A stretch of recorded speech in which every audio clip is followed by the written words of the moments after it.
Hello, everyone. Welcome to the 10th episode of Latest Sundays. Bell, shut up. Bell, shut up. Blaiden. Hello, everyone. Welcome to the 10th episode of Latest Sundays. Ladies and gentlemen, we've been going on 10 episodes. I've been on all of them, okay? I haven't missed a single one. But here, it's not all about me, okay? It's really not even about Bells. Well, it's never been about Bells. But it's right now, it's always been about me. It's not even going to be about me. Because, ladies and gentlemen, we have a guest today. We have a guest today. Yeah. It is the Recording Craig bot. Recording Craig bot. Yes. Everybody, Recording clap Craig. it up. Clap it up for the Recording Craig bot. Yeah. Give it up for Craig. Yeah, I mean, this is not but the first. Also here, ladies and gentlemen, is Nenshi from the YouTube channel. Yes. Nenshi, not the Canadian guy. Yeah. Fuck. Or I can't say that. We're not far enough in. I can't. But yes, you can. Guy. But yes, you Screw can. the Canadian guy. Because Bell's channel isn't monetized. You can say whatever you want. Okay, fuck the Canadian guy. Well, yeah. I completely agree. Well, it is monetized, but it's not that kind of monetized. So wah. Hey, man, I'll get there. But that's besides the point. So, this is the first. How many subscribers are you at? 511. Oh, damn! Imagine if that number was subtracted. You took away 200 from it. Yeah, 200. Yeah. And then you took that 200, you multiplied it by trillion, so 200 trillion, directly to Israel, ladies and gentlemen. Just Hell like yeah. that, directly to Israel. Hell yeah.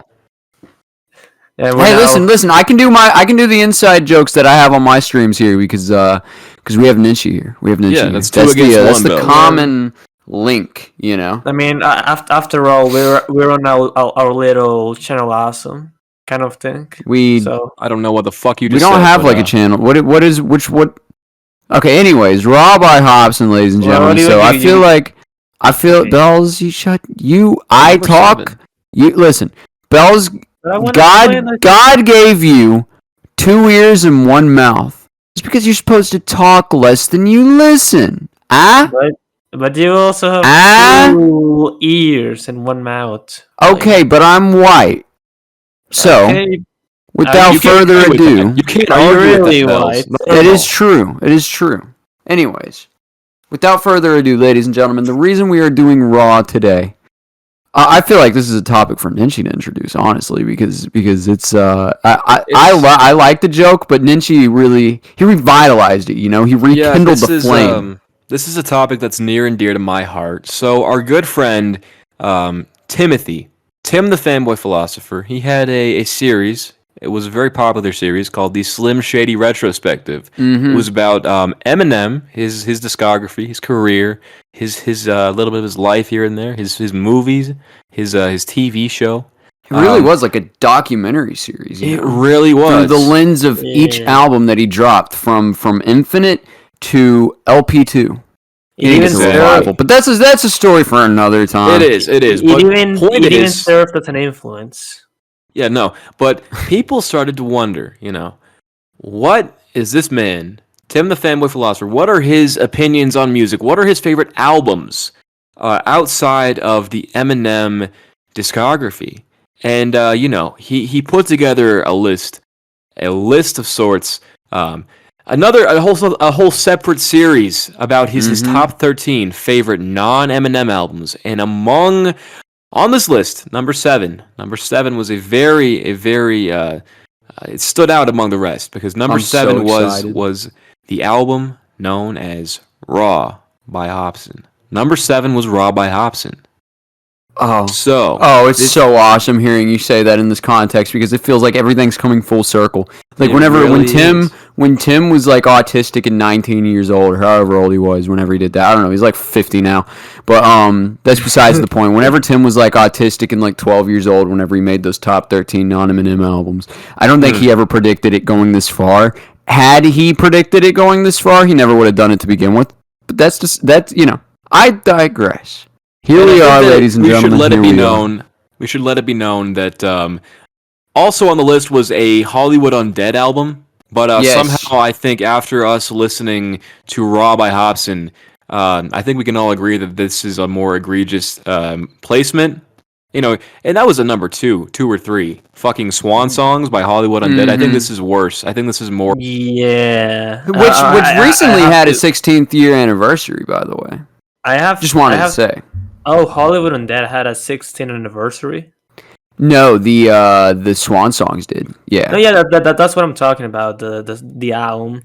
That's interesting. I mean, I definitely agree with Nenshi. I think Hollywood Undead. I mean, all the times. Honestly, welcome back, Nenshi. I saw you say all the that times your my fucking mic had shut off. Yeah, very unfortunate.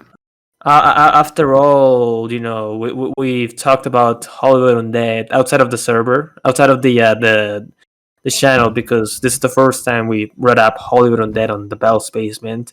Like after all of the shit, I feel like we do need to own an apology to the fans, to the community, to everyone. I'm not apologizing for nothing. Listen, Hollywood Undead's bad. Raw by Hopsin is bad. Raw by Hopsin is worse. So if you're insinuating, shut the fuck up. Hopsin is overrated, like categorically. Oh no! Granted, I'm more talking about Raw, which is the best Hopsin album, as well as a fantastic album. And I don't think the rest of his discography really reaches the heights of Raw. I think he definitely peaked at Raw, and I think people often forget how damn good this album is. Where do you think you would place it on your list of top, say 13 non-Eminem albums? If I were to say, there's, as a hip hop fan, as a listener of rap, meaning that you listen to Doggy Style and roll your window down whenever you pass black people. Exactly. No, but I've listened to a lot of rap, a lot of hip hop in my day. Honestly, among the great albums that I've listened to, The Chronic, Good Kid, Mad City, Cheers by Obi Trice. I think this album is better than all three of the before-mentioned albums. Maybe not as good as Doggy Style, but I definitely do think that it I don't know, the caliber of quality. It's way above the three aforementioned albums. So I got to put it at number 7. I'd say number 7 is Raw by Hopsin. Right. That's like the second time, and honestly, it got me just as hard the second time as it did the first. Yeah, no, it doesn't get old. It never gets old. It never does. No, you said something about maybe it might be time to retire. I disagree. Yeah. 7 minutes, ladies and gentlemen. We're 7 minutes in to the 7th best non-Eminem album of all time. Mm-hmm. Let's go. And we have said nothing about the album. Let's talk about the album. Yeah. So It's an album. Honestly, you can listen to it. I think we should start with the album. You shouldn't, though. Yeah. The album cover. You don't want to start with the album cover? Oh, you can. I'm more than willing to start with the album cover. Yeah. I think we should. That's the first thing that immediately caught my attention of the album, because I don't know what was the vision. Well, it should be abundantly clear that Hopsin was independent, because had he a production team, nobody would have cleared this. Nobody would have said that rocks. This is a good idea. I don't. I guess Hopsin was a fan of Jigsaw. I don't know, because he kind of gets, because on this album, several times throughout this album, he gets spooky. Oh, he delves into more, sinister, otherworldly, supernatural things. Yeah.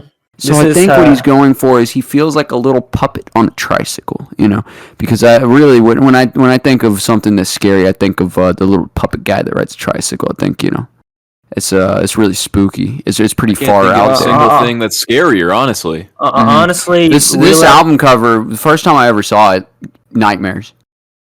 Honestly, it gave me nightmares. Honestly, Relapse walked so Raw could run. No, I disagree. I think Raw walked so far, so fast in the opposite direction of the turning of the Earth that it reversed the Earth's turn, thus rewinding time, like in the first Superman with Christopher Reeve, and then inspired Relapse by Eminem. I think that's just how good it is. Well, I will say, after listening to, I don't know, Relapse sounds like a fucking masterpiece compared to Raw. Honestly, I might be agreeing with those crappy Eminem YouTubers. Maybe it really is a this underrated masterpiece, because at least out of all the directions it could have gone in, at least it's not Raw by Hopsin. You know. I mean, might be a stretch. Might be a little bit of a stretch. I might be talking out of my ass a little bit here, but after listening to an album like this, that's the only thing you can really make is just stretches, insane stretches, because it's just there's nothing about this album that you can really even talk about. It's like it blends together in a way that makes every single aspect of it just seem completely unremarkable. Like the flows, the flows are all the exact same on like every single track. There's only like 2 or 3 tracks where he actually tries something different. The beats are all knockoff FL Studio Dre beats, and overall, it's just if you took Relapse and you somehow made it even more unlikable, I'd say. You just drained any redeeming value that Relapse had, just completely out of it. Well, it feels like the I know this is a very cartoon review of a review, but like it feels like the direct to DVD. I don't know. I guess. Okay. No. Anyways, the point I was gonna make was I've never had a listening experience like this. Like I've never had an album fight me as much as Raw by Hopsin fought me. You know, in terms of likability, in terms of enjoying the music, in terms of just why does he use the same flow on every song? It's the same 4-syllable rhyme every single time. That was I did a meta thing. And it was on accident. That's really funny. Oh no. Shit, no, that was 5 syllables. Damn it. That was so close to being genius. That was so close to putting me up with XQC and Destiny from Twitch. Yeah. Hell yeah. No, but you were saying.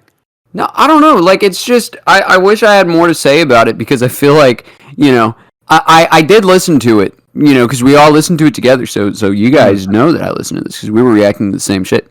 Yeah. I'll say this much. The beats, I didn't mind the majority of the beats. Some of them do get pretty annoying, but I think it's interesting that Hopsin did all of them himself. Or at least that's what Tim said. I don't know. Tim could be wrong. But if that's the case, he should absolutely stick to producing. The thing that I really think is the most offensive about this album as a whole is that there's like, I don't know, there's potential here. There's potential to be something more than it is, and I think that's one of the things that makes it a frustrating listening experience for me. It's because it's like, it's bad, and don't get me wrong, but like Blaiden was touching on, there's not, you know, the production is rough if you were compare it to something that was on a major label, obviously. But like, you could even call it raw. Yeah, it's it's pretty raw, but no, like the beats aren't bad. While he might have one flow and he might stick to that one flow for the majority of the album, he can still put together rhymes decently, and he can every once in a while he has a punchline that hits, you know. So it's like it just takes 100 bad ones to get to that point. The dude has no wherewithal. You know what I mean? He has no sense of. He's just like a tasteless person. You know?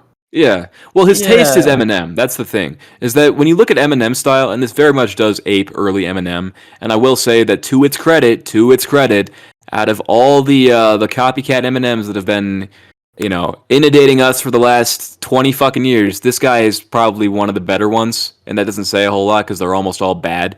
But Eminem's better than Mac Lethal. Yeah, but no, Eminem's early style comes from a culmination of years of listening to hip hop. Like his style comes from Redman. His style comes from Masta Ace. It comes from the Outsiders guys, Pace One and Young Z.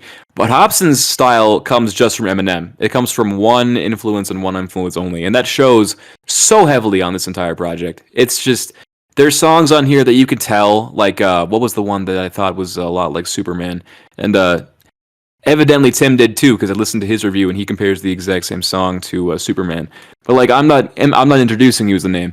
It sounds like Hopsin heard Superman, was like, I want to make my own version of this. But you know, he obviously misunderstood what made Superman work and didn't understand what would make it not work. Hence the fact it doesn't fucking work. So it's like, I don't know. It's what you get if you take everything about Eminem and Slim Shady and you just take out all the likable qualities. And I don't know. It's bad. It comes from being uncultured. uncultured, lack of. Also made of just bad taste as well. Like this album just generally sounds very ugly to me. Yeah. Uh-huh. Like like you mentioned before, it definitely has good aspects. Like I also think that the beats, at the very least, some of the beats are not that bad. But like just the way that they're mixed together, like the way that the Hopsin vocals and flows and the beats just come together, and the way that they're produced. I don't know. It definitely feels very I don't know, nauseating. Uh-huh. Yeah, for sure. And it's like it's not bad in small doses. Like I think all of us I don't know about Bells, but I know me and Blaiden were definitely defenders of Sag My Pants, which I believe is one of the singles on this album. It's not a terrible song. It's not a terrible song on its own. But when put into the context of the album, it's like it's a lot worse because every other song sounds exactly like it in terms of I don't know, I guess Hopsin's presence. He flows and raps exactly the same as he does on that song, and it makes the quality kind of waver a little bit, Yeah, well, like I heard "Sag My Pants" for the first time in a vacuum. I didn't hear it as part of the album. That was one of the songs that I was aware of prior to listening to this album, and I haven't heard it. This is the first album that I've ever heard from Hopsin in full. Like I had a week in like the 10th grade where I liked not that I liked Hopsin, but I went through like some of Hopsin's music and decided like, yeah, it's just not for me. But because it's interesting to discover Hopsin, but it doesn't stick. No. But yeah, no, Sack My Pants was one of the songs that I would actually defend from him because it was fun. Listening to this album made me actively hate Sag My Pants. I don't like Sag My Pants anymore. I think there's a remix that is going to exist at some point. Once it's finished, that just mogs. But yeah, it's neither here nor there. Still the best song on the album though, because I'd say so. Yeah. Yeah, I mean, because like there are some songs. I do remember like there are a few songs that had like particularly really bad lines. Like what was it? There was one called "Baby's Daddy." It had like, oh man, that one has a lot of bad lyrics. Where to begin with that one? That is Tim's favorite song on the album. That was his favorite song in the review, and when we were live with him a couple days ago, he said that was one of the highlights that he still defends. So wait. You're telling me that the song with a line like "Will you watch SpongeBob with him and teach him how to make a Krabby Patty?" Oh hell no, is his favorite song from the album. Yes. Well, no, he told me to go to the first line or the first verse, the last line of the first verse, because it's not a bad line, but it's not enough to save the song. It's something along the lines of, "I put your baby in a pillowcase and beat it to death," or some shit like that. And that's a funny line on its own, but it's not enough to carry the song. The song. I mean, you said you compare that to "I throw a stroller at you with the baby in it." Yeah, no, it's very Eminem adjacent line though. That's the thing, is that it sounds exactly like something that he would put out. Like the song conceptually is extremely funny. Yeah. Like on paper, if you completely just ignore Hopsin, like the fact that Hopsin made the song, if you think about the concept of the song on paper, it's funny. It's a song about this dude who doesn't want to get with this woman because he hates the kid. You know what I mean? Or, kind of like that, right? Something like that. That is extremely... I know, like, I'm filling in the blanks. This is what I got from the song. Maybe this isn't what the song about, but a lot of the song focused on that dynamic, so it's like... That's what the song's about to me. I didn't really... I was trying... Like I said, it was fighting me the entire way. But, on paper, that's a pretty funny, like, gimmick for a song. It's just that Hopsin lacks any sort of charisma and takes himself way too seriously. Like, Hopsin is the epitome of the word pseudo-intellectual. Like, this is the guy, I know it's not from this album, but he's did the man who invented college go to college? Yeah, Tim defends that line on his review of Raw. No, he doesn't. Yeah, he says it's not a bad line, but the song it's from is terrible. That's, I think, almost his exact words. And if you guys really want to just, I don't know.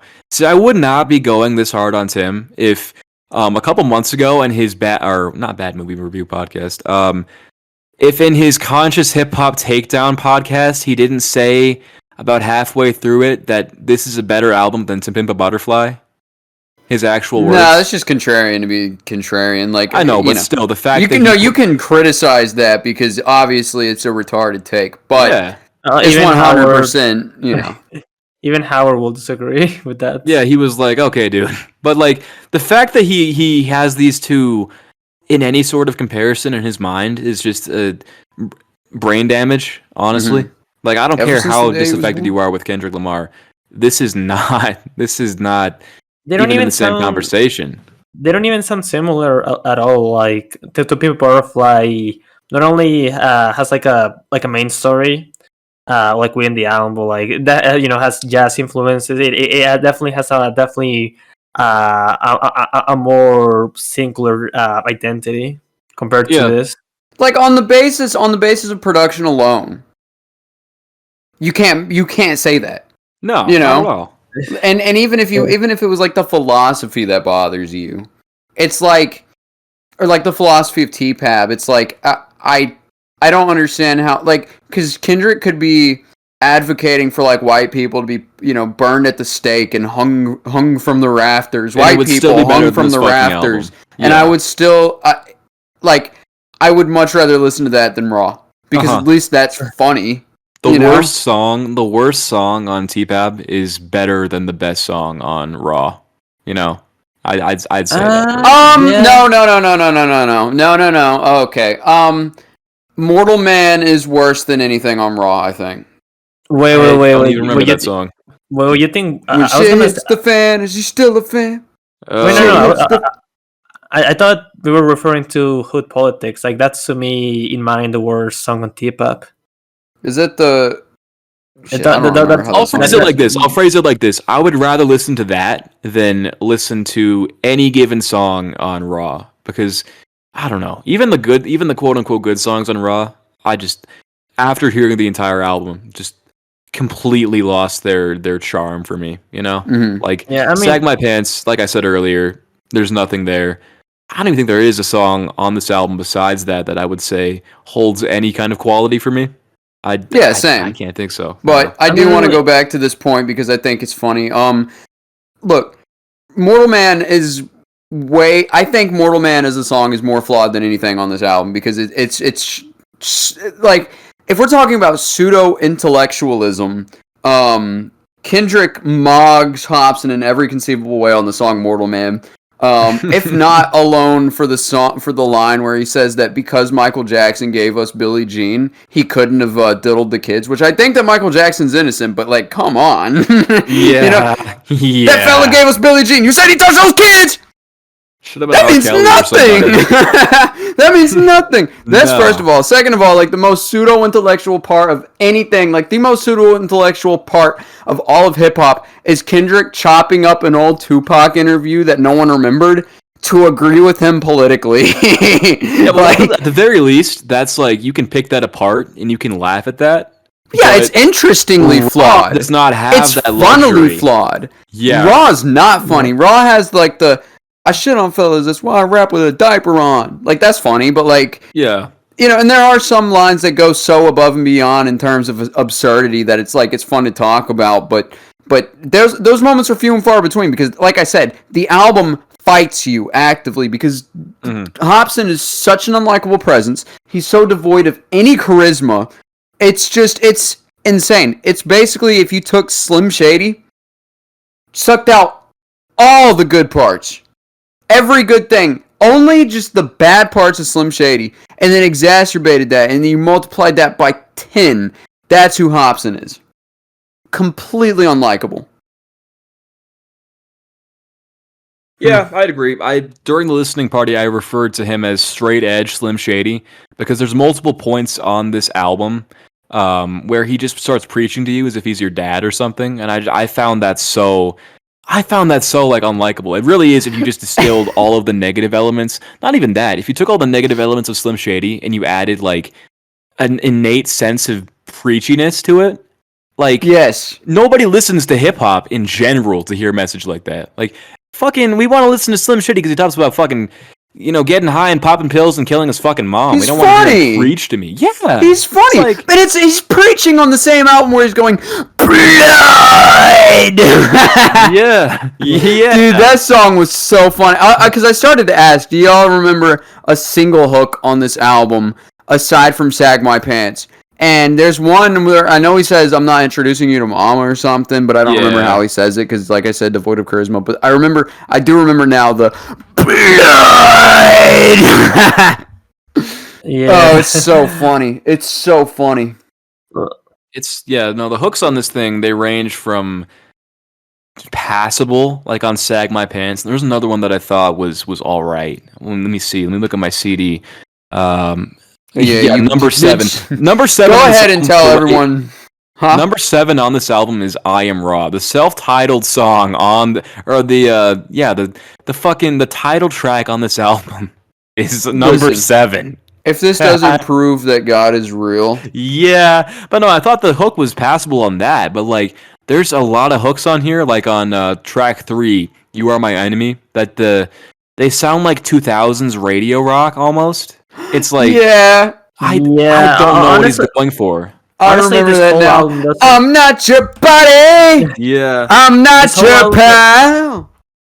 This whole album doesn't sound like it's from 2010, honestly. Like it sounds like a forgotten 2000s rap album. Well, yeah, because it's aping 2000s Eminem. That's the thing. That's what he wanted. Yeah. Yeah, maybe. I guess that's true. Like I don't know. Like Hopsin, I feel like my one of my main problems with this album in general is it definitely feels like you guys mentioned that it feels like Slim Shady without the charisma, without the charm, without the funny. But like it also like Hopsin definitely feels like just very artificial throughout the album. Like it definitely feels very forced, very contrived. It definitely feels like. You mean that whenever he said blood. That was artificial and it felt not genuine? I mean, it definitely felt like he feels like that one little annoying, I guess, like fant. Like I don't know, like that little how do I put this? Like very fanfic key. That makes sense. Yeah. It's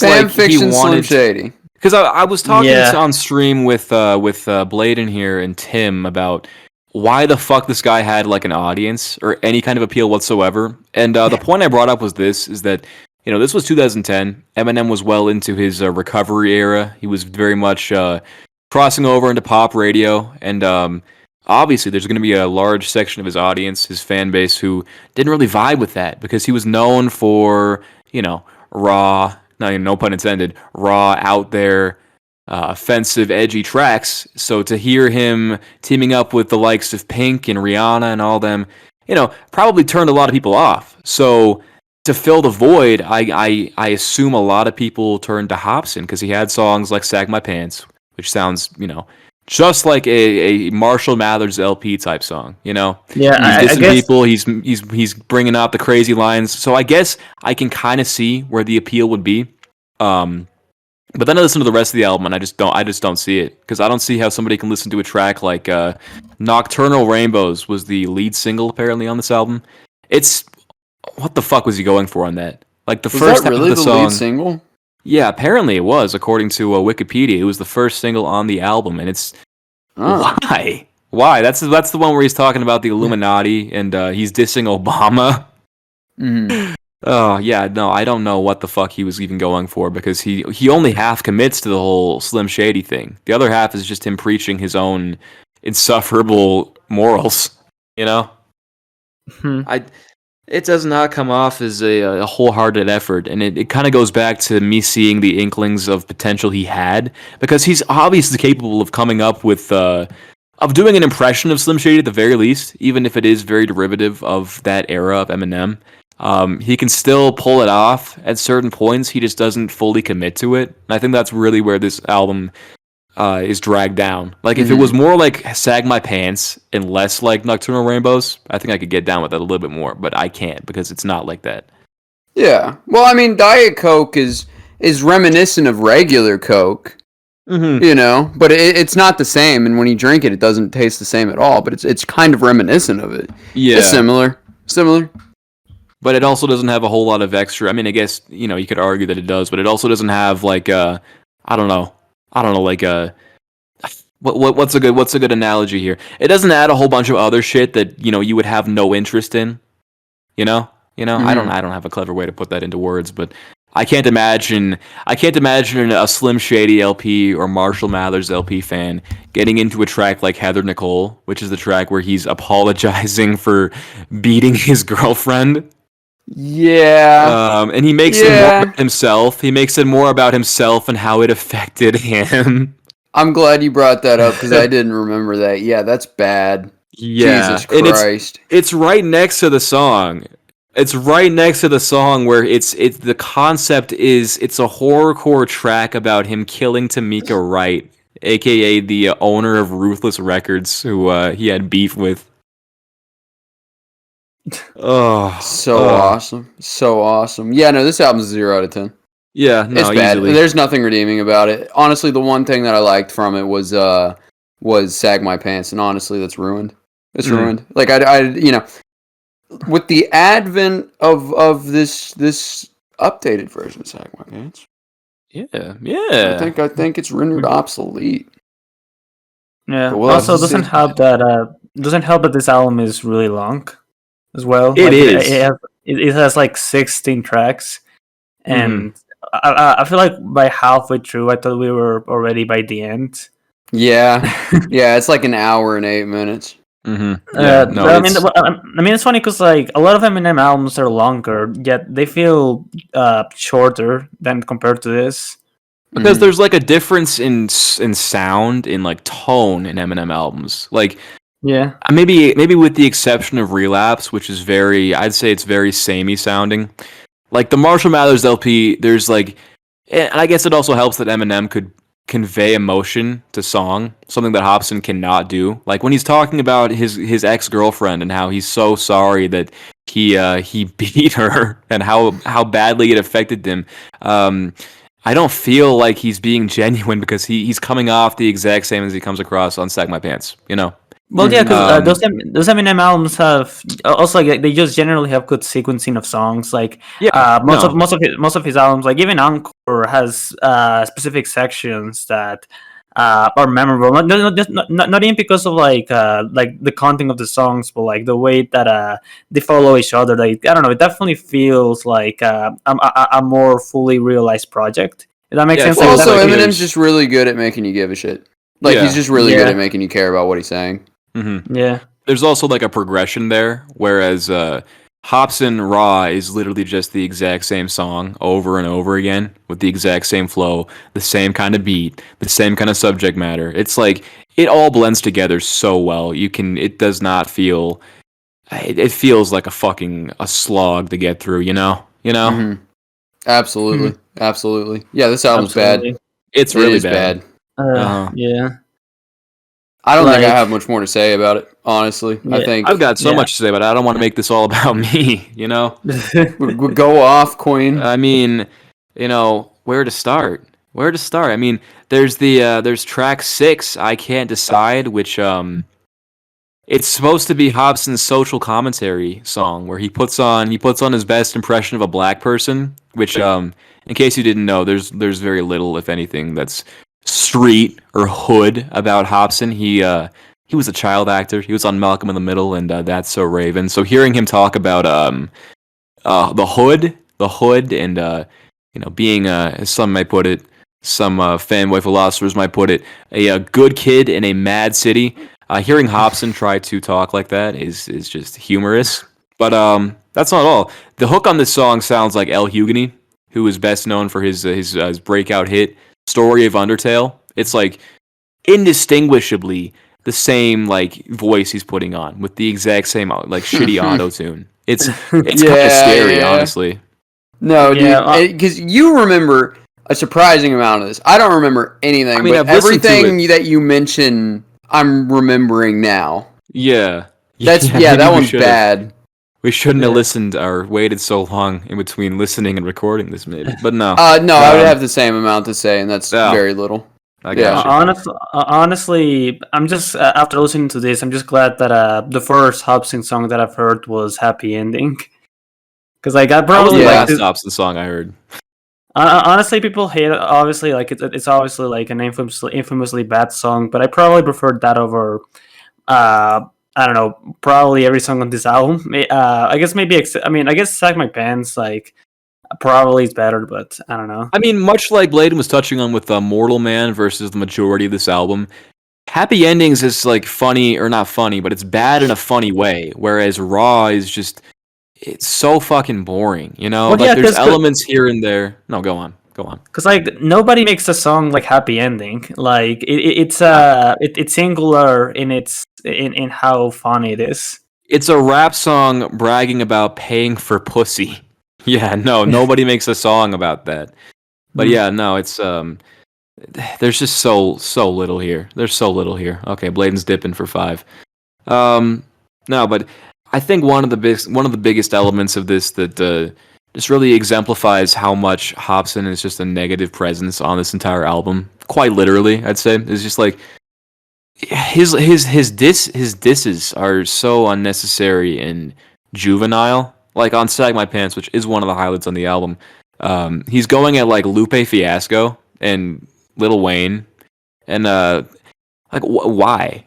Like if you really want to talk about like, oh, this is the pop killer album. This is this is raw hip hop. Quite literally, it's like, shouldn't you try to be making alliances with some of the people who are keeping good hip hop alive? Like I can get dissing Soulja Boy or Lil Wayne, but it's like Eminem didn't get big dissing like Nas and Jay-Z. He got big dissing Britney Spears and fucking NSYNC, or like any corny like no skills having sucky MCs who dare to go against him. It's like I don't get his targets, his chosen targets on this album. It seems very try hard.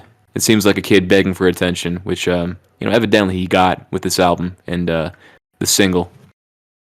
Yeah, I mean, like, it feels like compared, like Eminem, definitely. Well, it's not only that he had more to say, but like he had a plan with the albums. Like he knew what he was doing with each of them, and Yeah. I think Hopsin really did. To be honest, He didn't really have an original vision, and that kind of goes back to what I was saying about how his influences are just Eminem, and it's solely his point of reference for hip hop is just Eminem. There's no other. Maybe some ICP, honestly, maybe some Insane Clown Posse, because I don't know, on some of the horrorcore tracks, I can definitely see like this is definitely Juggalo adjacent horrorcore, 2010s horrorcore, but no, it kind of just goes back to how he doesn't really have a point of reference to what a normal hip hop album sounds like, aside from an Eminem album. So it really shows on the album. He doesn't really have a vision for anything other than, oh, I want to make my equivalent to the Marshall Mathers LP or the Slim Shady LP. Yeah, I mean, I can disagree with you in that. Not at all. Not at all. Yeah, I mean, honestly, I don't really have anything else to say because, like, I'm just like Blaiden. Like, I cannot really remember a single song from this album. I think the song that I think I remember the most, aside from I guess "Sag My Pants," is fucking "Baby's Daddy," but all for all the wrong reasons. Mm-hmm. No, like, I think I came a little over prepared because I had points I wanted to bring up on the podcast. I'm doing a little too much of the talking. I feel like I'm taking up a little too much space. Much like Lord Jamar. Was it Lord Jamar about Eminem? Like what he said about Eminem. I am a guest in the house of Bells and Blaiden, and I don't want to overstay my welcome. I don't want to be talking it up. Yeah, but I mean, at the end of the day, like out of us three, I think you definitely have like the most knowledge on what on this album. I think it definitely is an important presence. I did my research. I don't know why I did research about Rabbi Hopsin, but I did it. It's like the Blaiden remix. I did it. Yeah. Honestly, I feel like there's really nothing more to say about this. I think we should probably. We should wait for Blaiden to come back so we can give this a proper outro. Yeah. I guess so. Yeah. We could just edit whatever the fuck this is the hell out of here. Yeah. I guess to fill time, I can ask you what are some other Eminem like ripoffs? Because like I don't think I'm really know a lot of them. I couldn't really talk for this era. because there's the obvious choices like Tom McDonald and obviously Hopsin, Mac Lethal, as Blaiden said earlier. But I don't know, they all just kind of blend together so well that I can't really none really stick out in my mind.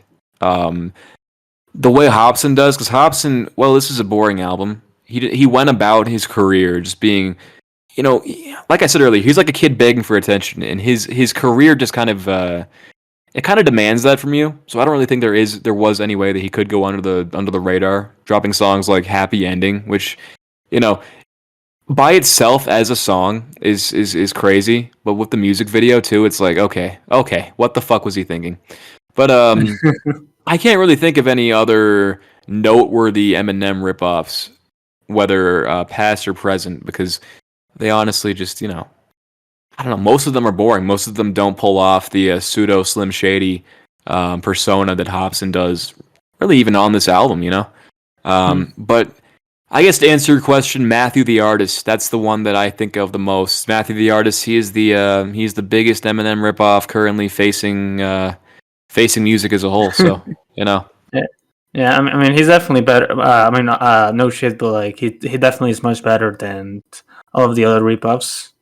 Yeah. Also, like you gotta give credit to going back to Mr. Unsubscribe and Nathan King, Tim the Fanboy Philosopher. When he made his debut album, 8 tracks, I don't think it felt like a full-on Eminem ripoff. Like, if I can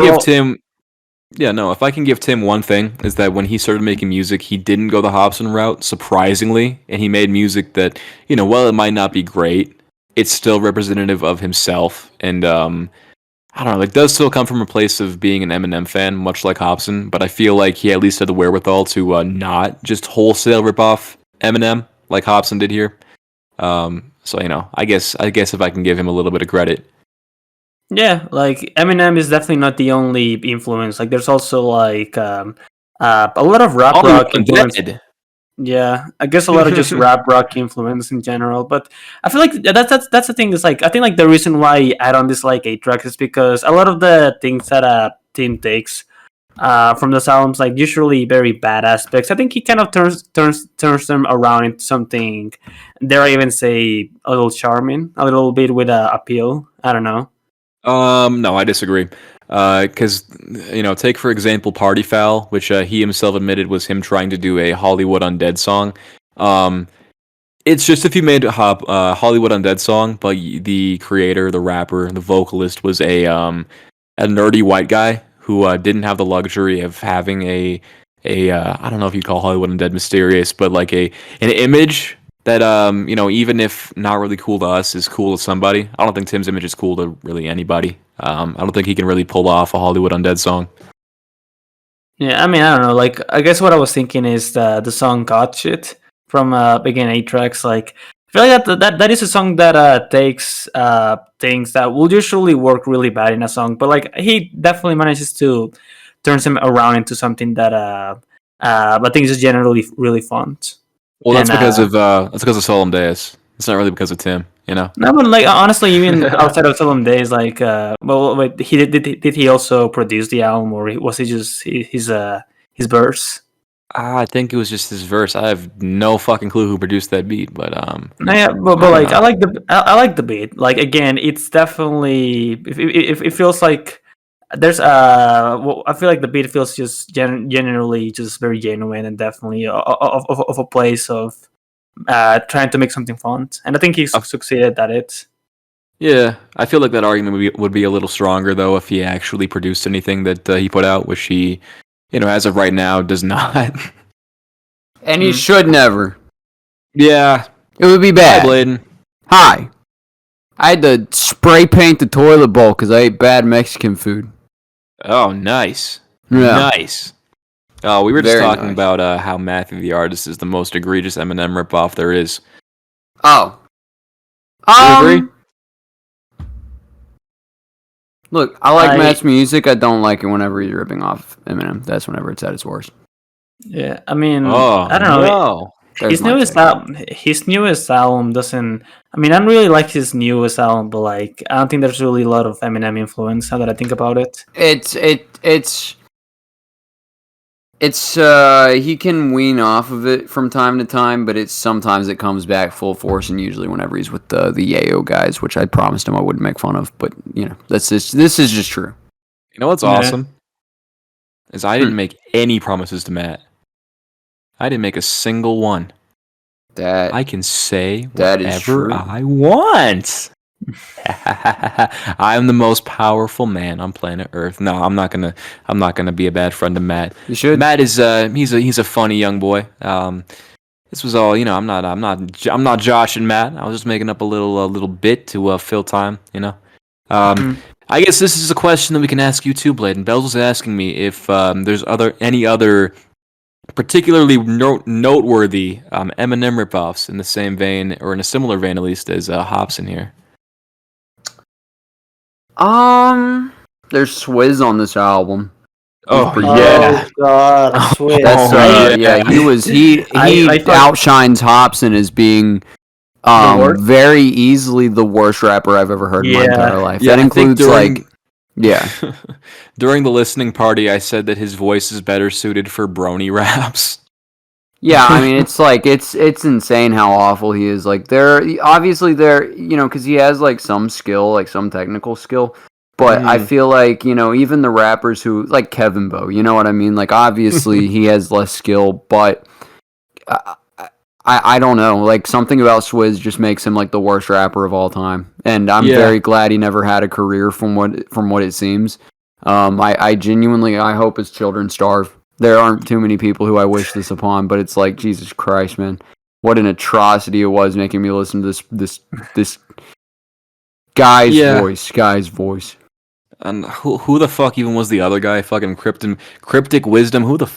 That guy's verse was absolutely nothing. That was just I don't know. I was comparing this album while you were gone to 2010's Juggalo adjacent horrorcore, and I think that's another thing. Along with not relapse, but 2000's Eminem I feel is a strong influence on this album. I don't think that's a stretch, considering he's on an ICP song and he's performed at the Gathering of the Juggalos. So I think that there's a little bit of an insane clown posse influence on this project, which I can definitely see in some of the tracks, like the aforementioned Tamika Wright diss track, as well as the Cryptic Wisdom verse. Well, there was undeniably, people don't like talking about this, but I'm gonna let you in a little secret here. There's also an ICP influence on Eminem. I mean, obviously, it's pretty easy to hear, actually. One of my biggest things is that people always dog on Eminem for picking easy targets, and I'm not gonna really dispute that, because he obviously does. But when people talk about like, he dissed ICP, that's punching down. That's not a worthy target. I think that's within the context of Detroit rap. I think it's not really a terrible thing, because they do have a lot of significance in the Detroit scene. Maybe not in all of hip hop, but at least down there. It's a very different scene than what I think the respected scene would be. You know what I mean? I think that's kind of the weirdo. I mean, they get respect in the Detroit scene, though. They're very much, because they were doing it independent. They were a little like Funk Volume back in the early 90s. They influenced Esham, and I know there were a lot of all the people on what was Esham's label name? I fucking forgot. They were all influenced by ICP. They were a respected rap group within the scene down there, and obviously within the greater hip hop image, the greater hip hop stratosphere. Not so much, but I think I can defend Eminem having beef with ICP. Maybe.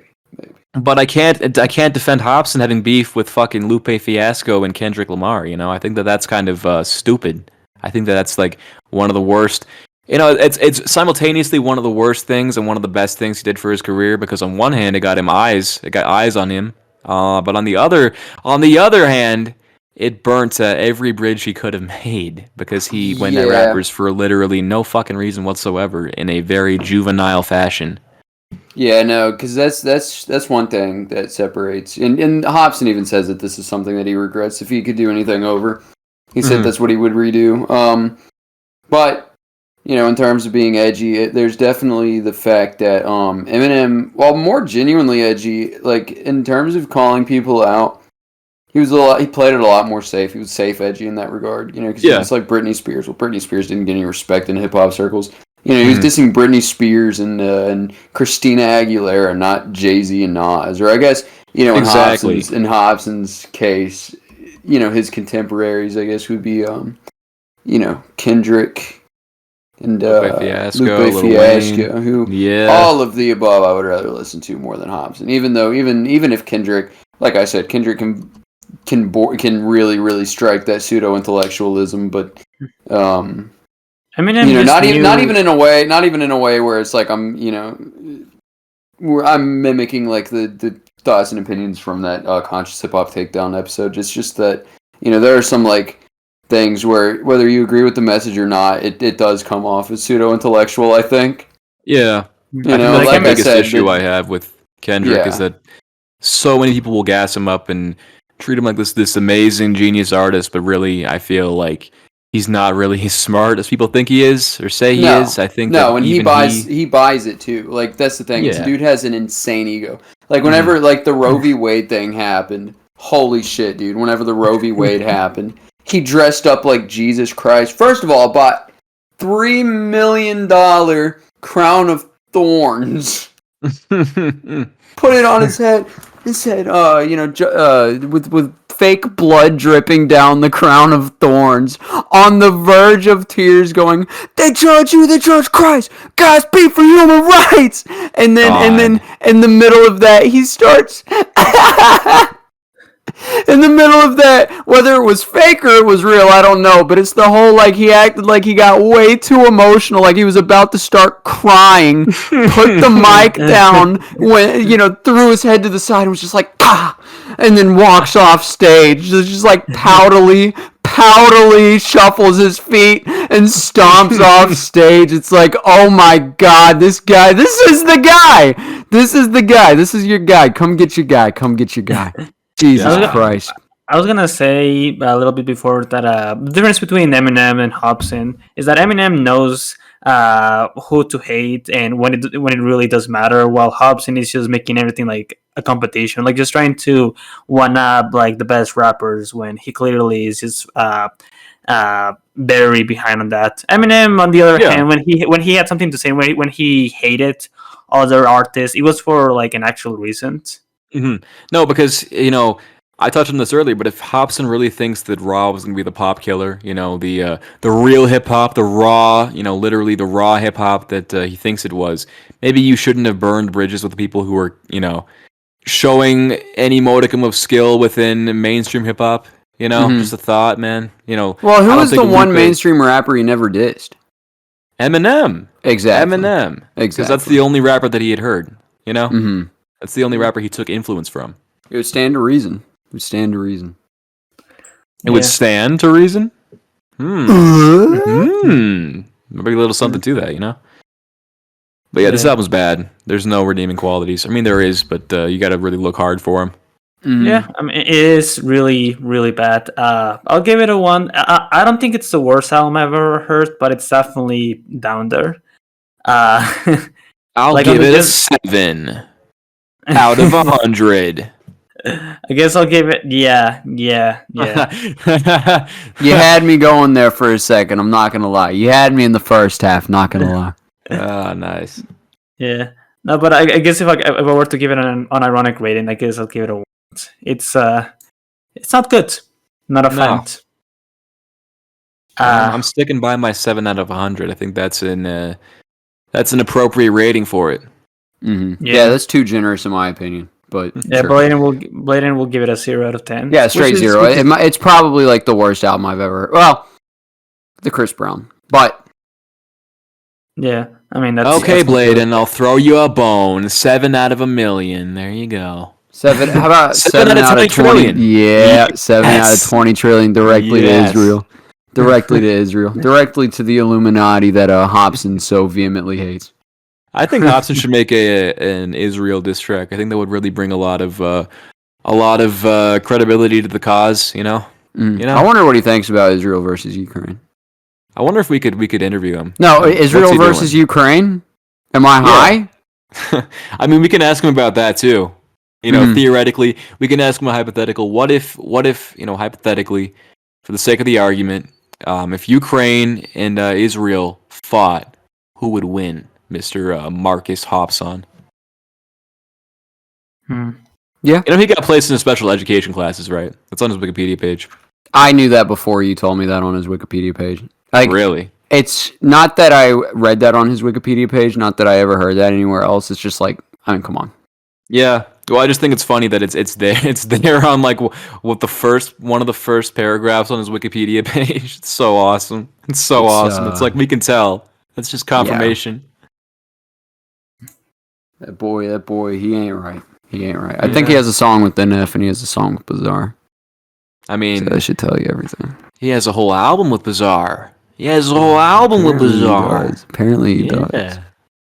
According to what's Bizarre's name? Rufus Johnson or whatever the fuck. Yeah.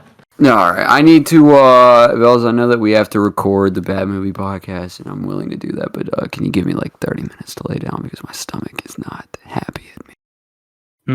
Okay, Blaiden. My stomach is, those were bad. Bad taco. Right. Bad just make taco. Sure. Yeah, I mean, just make sure to come back, Blaiden. But I remember. I won't go to bed. I remember. All right. Yeah, stay wide awake, Blaiden. I hate my life, anyways. I do too. Believe me. That's the podcast. That is the podcast. I'm sorry for being the worst guest so far. My stomach was the worst guest. There's only been 2 guests, and I'm the worst one. I mean, you know. Bells, go ahead, do the thing. Say the thing. Train.